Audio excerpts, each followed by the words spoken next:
ಒಂದು maths magic ನೋಡೋಣ. ಒಂದು 3 ಅಂಕಿಯ ಸಂಖ್ಯೆಯನ್ನು ತೆಗೆದುಕೊಳ್ಬೇಕು. 3 ಅಂಕಿಯ ಸಂಖ್ಯೆ ಅಂದರೆ ಆ ಸಂಖ್ಯೆ ಏನಾಗಿರ್ಬೇಕಪ್ಪ ಅಂದ್ರೆ 3 ಅಂಕಿಗಳು ಒಂದೇ ರೀತಿಯಾಗಿರ್ಬೇಕು. ಇವಾಗ 1 1 1 ಈ ರೀತಿ ತೆಗೆದುಕೊಂಡು ಆ 3 ಅಂಕಿಗಳನ್ನು ಕೂಡಿಸ್ಬೇಕು. 1 2 3 ಆಯಿತು. ಕೂಡಿಸಿದಾಗ ಎಷ್ಟಾಯಿತು? 3 ಆಯಿತು. ಈ 111ನ್ನು 3ರಿಂದ ಆ ಅಂಕಿಗಳಿಂದ ಭಾಗಿಸಿದಾಗ ಬರುವಂಥ ಉತ್ತರನ ಡೈರೆಕ್ಟಾಗಿ ಬರೀತೀವಿ ನೋಡಿ, 37. ನೆಕ್ಸ್ಟ್ ಇನ್ನೊಂದು ತೆಗೆದುಕೊಳ್ಳೋಣ. 2 2 2 3 ಅಂಕಿ ಸಂಖ್ಯೆ ಆಯಿತು. ಅಂದರೆ ಒಂದೇ ರೀತಿಯಾದಂಥ ಸಂಖ್ಯೆ ಇದೆ. ಇವುಗಳನ್ನು ಕೂಡಿಸೋಣ. ಇದು ಕೂಡಿಸಿದಾಗ ಎಷ್ಟು ಬಂತು? 2 4 6 6 ಬಂತು.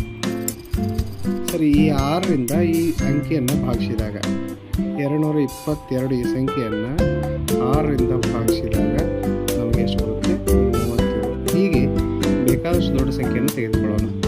9 9 9 ಅಂದರೆ 999 3 ಅಂಕಿಯ ಸಂಖ್ಯೆ ಆಯಿತು. ಒಂದೇ ರೀತಿಯಾದಂಥ ಸಂಖ್ಯೆಗಳಿದ್ದಾವೆ. ಸೊ ಇದನ್ನು ಇವುಗಳ ಮೊತ್ತ ಮಾಡಬೇಕು. 9 18 27 ಆಯಿತು. ಇವುಗಳ ಮೊತ್ತ 27 ಆಯಿತು. ಈ 999ನ್ನು 27ರಿಂದ ಭಾಗಿಸಿದಾಗ ಬರುವಂಥ ಉತ್ತರ 37. ಸೊ ಇದು 37 ಎಂಬುದು ಮ್ಯಾಜಿಕ್ ನಂಬರ್. ಸೊ ಈ ರೀತಿಯಾಗಿ ನಾವು ಎಲ್ಲ ಸಂಖ್ಯೆಗಳನ್ನು ಟೆಸ್ಟ್ ಮಾಡ್ಬೋದು, ಆದರೆ 3 ಅಂಕಿಯ ಸಂಖ್ಯೆಗಳೇ ಇರಬೇಕು.